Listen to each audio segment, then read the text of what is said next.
O Wi-Fi, a Agência Europeia do Meio Ambiente, ela já alerta sobre o risco do Wi-Fi, podendo causar leucemia, alterações cerebrais, imunológicas, entre outros. Para quem acha que... Porque, assim, infelizmente, eu conheço pessoas extremamente bem informadas, engenheiros que estudaram em faculdades, assim, extremamente renomadas, inclusive do ITA, e que não acha que tudo isso é lenda, na verdade, né? Acha que não, que é um exagero, é o louco do 5G, é a louca do Wi-Fi. Mas, assim, já existem muitos trabalhos mostrando realmente a ação deletéria disso aqui, até que diversos países já estão tirando o Wi-Fi dos colégios, onde eles percebem que ele tem uma repercussão direta sobre hiperatividade, déficit de atenção dessas crianças, né? As gestantes também, muito cuidado com o Wi-Fi, onde elas vão ter uma propensão maior a ter filhos assim, com hiperatividade, entre outros distúrbios. A Alemanha, né, Frankfurt foi a primeira cidade a suspender das escolas o Wi-Fi dos colégios. Aqui é uma informação que eu quis colocar, né, que 3% da população da Suécia foi diagnosticada com hipersensibilidade elétrica. Isso pode parecer até pouco, mas assim, primeiro que se a gente pensar em números não é pouco, só que na verdade a gente entende que na faculdade de medicina ainda não existe uma matéria que se dedique a esta contaminação, né? Aliás, nem a essa, nem a contaminação ambiental, dos pesticidas, dos poluentes, dos produtos de limpeza, nem nada disso, infelizmente. E aí, o que acontece? Na verdade, a gente tem uma subnotificação por desinformação ainda da área médica, que precisa ser mais atualizada e informada, né? É o tipo de informação que não vai vir da faculdade ainda. Então, se o médico não for atrás desse tipo de conhecimento, muitos pacientes vão chegar com queixas de enxaqueca, de câncer, infertilidade, e, na verdade, tudo isso tem uma única origem, que é o Wi-Fi, a antena e assim por diante. A gente tem relatos de pessoas, por exemplo, tinha uma pessoa que morava do lado da antena, de uma antena de celular, mudou de casa, ela tinha dificuldade de engravidar, depois que ela mudou, ela conseguiu engravidar. Então, assim, são tantos estudos científicos e são tantos relatos, né, que as pessoas realmente já precisam começar a dar uma atenção maior para esse fato que já é comprovado e científico, né? Inclusive, assim, existe na dermatologia uma preocupação muito grande em relação a radiação solar, né, a proteção da pele da radiação solar, e que a gente tem que usar o filtro solar e cuidado com o horário que a gente se expõe, só que o Wi-Fi ele emite 3 milhões de vezes mais radiação do que o Sol. Então, na verdade, a gente está dando importância para o Sol, não está dando importância para uma coisa que é mais deletéria, né? E o Wi-Fi é importante salientar que ele aumenta a radiação emitida pelo celular. Então, se você tiver o seu celular com o Wi-Fi conectado, você vai ser mais irradiado. E uma coisa também importante é que ele tem a mesma ressonância da água. E qual a questão? O que isso tem a ver? 70% do nosso corpo é formado por água. Então, a gente vai ter, inclusive, a alteração da passagem de informação da nossa matriz celular, né, que é essa água do nosso corpo, ela comunica todas as células do nosso organismo. Não existe comunicação de nenhuma célula, nem nervosa, não existe nada no nosso corpo que não passe por essa água, que é a matriz celular. Então, quando a gente tem o Wi-Fi agindo sobre o nosso organismo, nós vamos ter, sim, alteração de passagem informacional do organismo. E a gente entende que a informação elétrica, ela é muito mais rápida do que a informação química. Então, a gente acaba tendo danos silenciosos muito maiores. O celular, já existem vários trabalhos que eles mostram o quê? O uso por 10 minutos apenas já vai promover uma agregação plaquetária. E aí, assim, tá tendo, inclusive, por falar nisso, eu queria comentar, né? Está tendo um pouco de distorção em relação ao Covid, né? Muitas pessoas falando assim, não, é o 5G que está causando Covid e tal. Mas, assim, a gente tem que tomar muito cuidado com a informação. Na verdade, a gente entende que é, sim, o vírus. Mas o que acontece? Duas coisas importantes que acontecem em pessoas com Covid. Em primeiro lugar, elas têm alteração, é uma doença tromboembólica, essas pessoas têm uma alteração com agregação plaquetária. Essas pessoas, quando estão perto de uma antena, quando estão usando o celular, elas vão potencializar o efeito deletério do Covid, né? Então, elas vão ter um risco maior de agravar.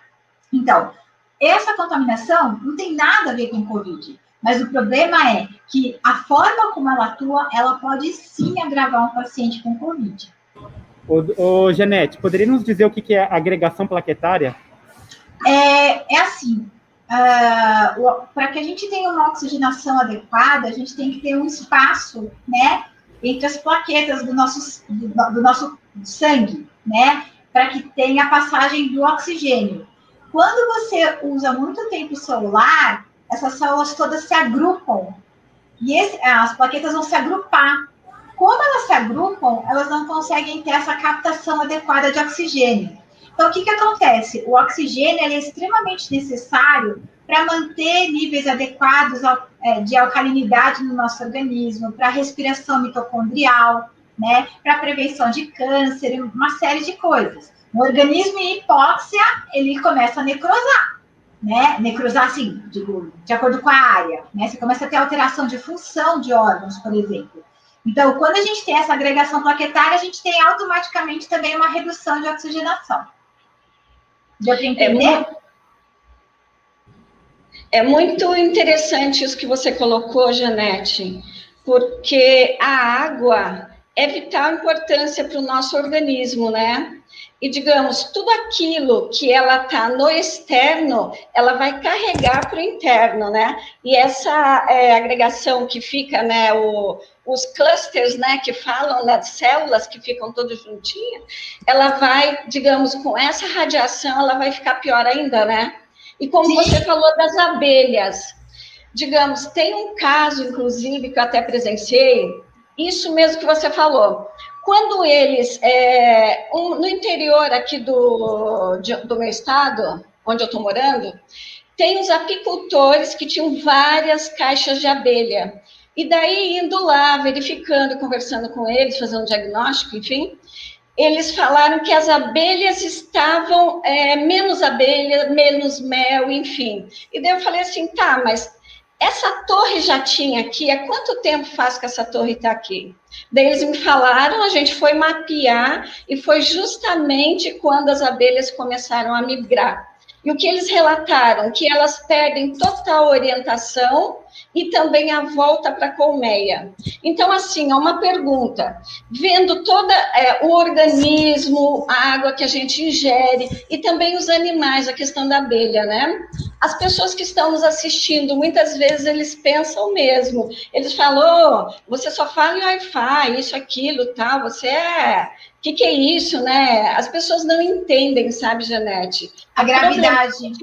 E a gravidade que é a poluição eletromagnética. Digamos, as pessoas que estão com o celular muito próximo, isso também causa nas sinapses, né, neurais, nos neurônios também distúrbios, né? Eu gostaria que você se desse para dar alguma... falar até para conscientizar, eu acho que é bem interessante. Não, com Não certeza. sei se tem apresentação.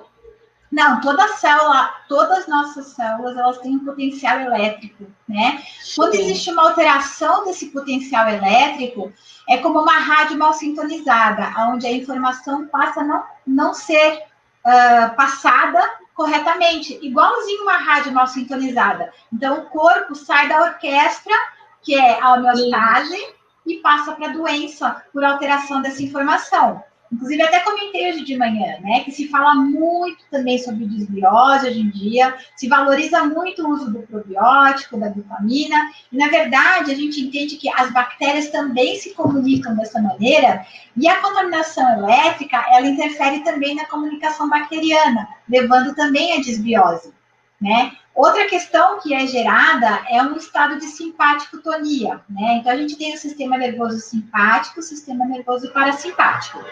O simpático é quem nos põe em fuga, né? Então, a gente vai ter alteração de pupila, muscular, porque você tem que fugir, né? Ou fugir ou correr. Ou você está em caça ou você está sendo caçado. Então, se você está em caça ou sendo caçado, você não precisa de um sistema imunológico eficiente, você não precisa estar comendo, porque ninguém come correndo um risco de vida. Então, o que acontece? Nós vamos ter alteração do trato digestório, nós vamos ter alteração da imunidade por um desequilíbrio do sistema nervoso simpático e parasimpático.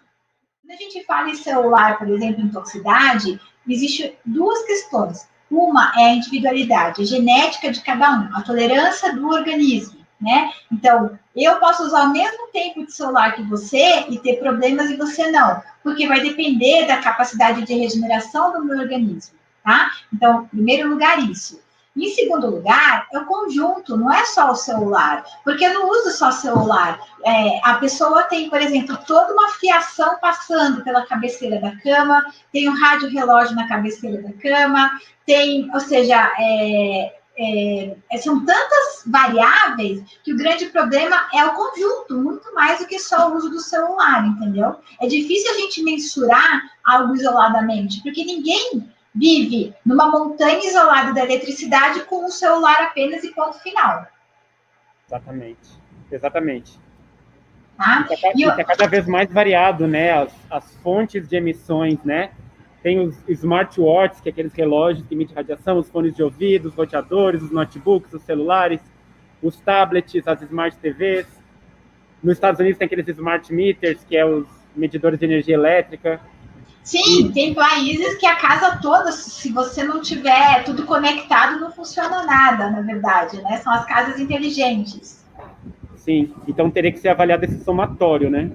Exatamente, é a capacidade tanto individual da pessoa, dela responder, porque muitas pessoas são expostas de forma importante ao lado, vivendo do lado de uma rádio, de uma antena, e não necessariamente vai adoecer, não é?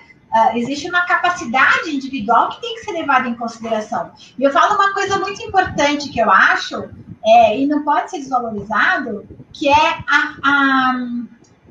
como fala, as emoções de cada um, como cada um se expressa, como cada um vive, como cada um enxerga a sua realidade. Então, óbvio que pessoas que são mais ansiosas vão sofrer muito mais com a contaminação elétrica, porque todo movimento emocional gera diretamente um movimento físico e químico, elétrico. Então, você já vai gerar uma alteração elétrica nesse organismo, mesmo que você tenha saúde. Então, essa pessoa morar do lado de uma antena, ela vai agravar com mais facilidade do que uma pessoa que não é tão ansiosa, por exemplo. Não sei se eu me expressei mal, deu para entender? Sim. Uhum. Tá.